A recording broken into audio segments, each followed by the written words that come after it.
मेरे भाई मैं अर्ज कर रहा था, हजरत सासा हुजूर की बारगाह नाज में हाजिर हुए।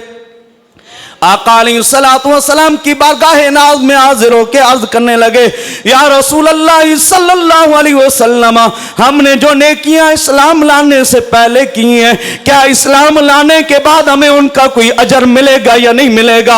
नबी पाक सल्लल्लाहु ताला अलैहि वसल्लम ने फरमाया, ऐसा सा ये तो बताओ तुम्हारी नेकी क्या है, तुम कौन सी नेकी किया करते थे?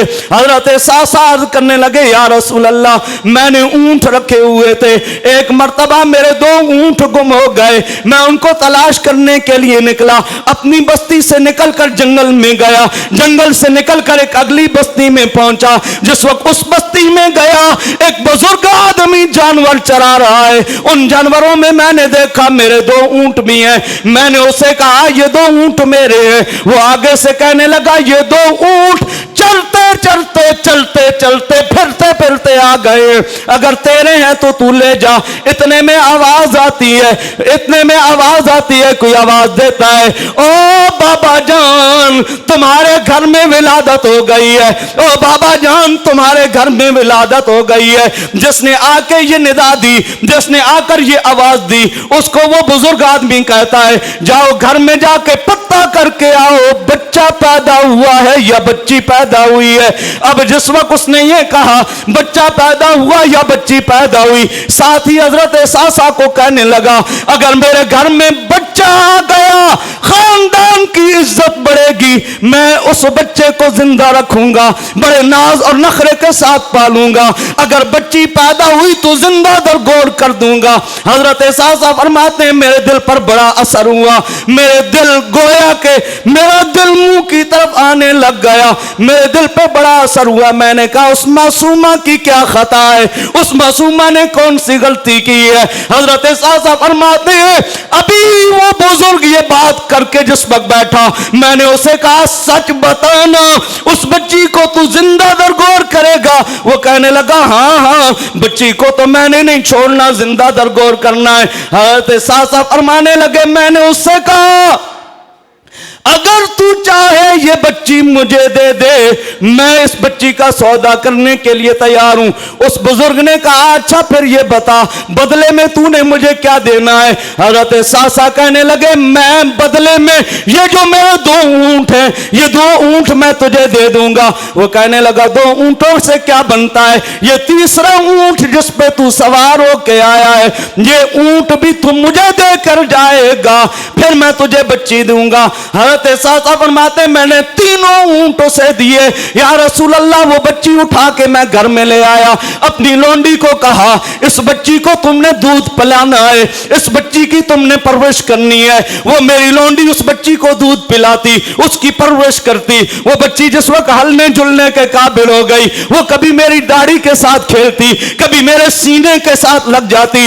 या रसूल अल्लाह एक बच्ची लेकर आया था, मेरे दिल में ये ख्याल आ गया, मुझे नेकी की लगन लग गई। या रसूल अल्लाह मैं लोगों से पता करने लग गया कौन सा कबीला है जो बच्चियों को दफन करता है, कौन सा कबीला है जो बच्चियों से तंग होता है। और मेरे भाई, मेरे दोस्त, मेरे बुजुर्ग, आज भी अगर किसी घर में बच्ची पैदा हो जाए कोहराम मच जाता है। और बच्चियां तो मोहम्मद मुस्तफा के सीने की ठंडक है, बच्चियां तो रसूल अल्लाह के सीने की ठंडक है, वो बच्चियां तो रसूल अल्लाह सल्लल्लाहु ताला अलैहि वसल्लम का नाज है।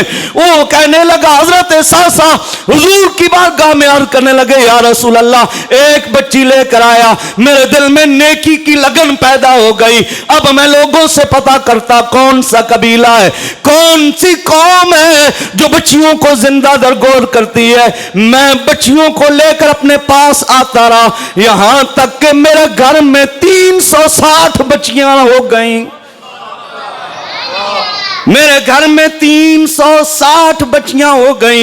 या रसूल अल्लाह उन 360 बच्चियों को मैं पाल रहा हूं। और ऐ अल्लाह के महबूब, जब भी मैं कोई बच्ची लेने के लिए जाता था, 3 ऊंट साथ लेके जाता था, वो 3 ऊंट देकर आता था, फिर बच्ची को साथ लेकर आता था।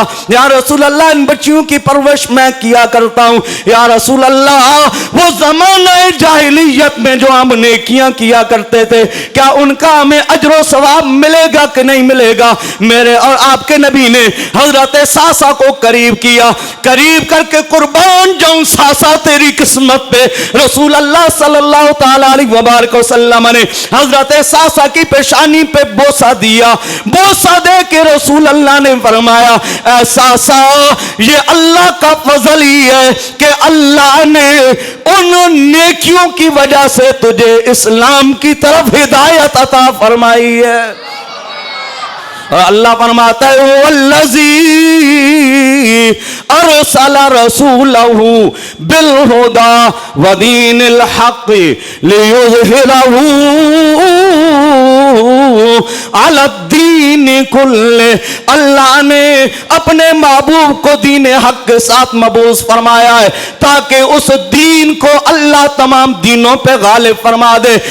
मेरे भाई, मेरे दोस्त, मेरे बुजुर्ग, हम ऐसा अमल करने लग जाएं जिस अमल से रब भी राजी हो, रब का प्यारा महबूब मुस्तफा भी राजी हो, और कायनात में जो बंदा भी देखे वो ये पुकार उठे, वो देखो मोहम्मद का गुलाम आ रहा है, वो देखो मोहम्मद का गुलाम आ रहा है। वो नबियों में रहमत लक़ब पाने वाला, मुरादे गरीबों की बरलाने वाला, वो अपने पराए का गम खाने वाला, मुसीबत में गैरों के काम आने वाला। और हुजूर सैयदी नसीर मिल्लत चरागे गोल्ला पीर सैयद नसीरुद्दीन नसीर गिलानी अलैहिर्रहमा, आप बोले, आप फरमाते हैं नसीर ताबा अबद वाजिबुल अमल ठहरा। नसीर कयामती तक ए दीन ओ दीन है जिस उते अमल कीता जासी। इसना ये मतलब है नसीर ताबा अबद वाजिबुल अमल ठहरा, नसीर ताबाबद वाजिबुल अमल ठहरा। वो दीन हक जो हजरत ने आशिकार किया,